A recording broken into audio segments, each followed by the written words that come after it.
I love this project because you really only need a few simple materials and a good color palette. My classic Christmas palette is typically inspired by the Grinch. I really love color, so I ended up with a rainbow. But if you need help figuring out your own color palette, be sure to check out my book, Colorful Living. You could absolutely just use scissors and cut paper roughly the same size. I really don't think it would be that noticeable, but if you want to be a little perfectionist like me, what you want to do is grab a piece of paper and fold it into 4 equal parts.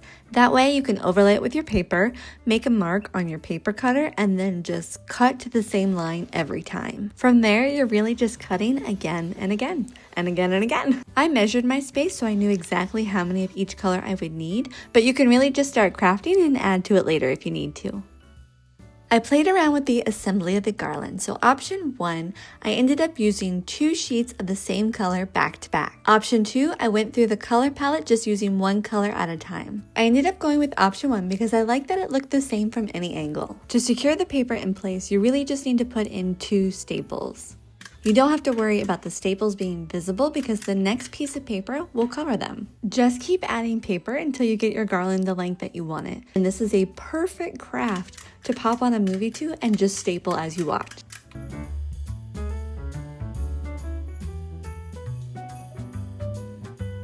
So the garland is done and it's ready to be installed. My toddler is napping, so I'm gonna quietly go downstairs and see if I can get it up before she wakes up. So let's go.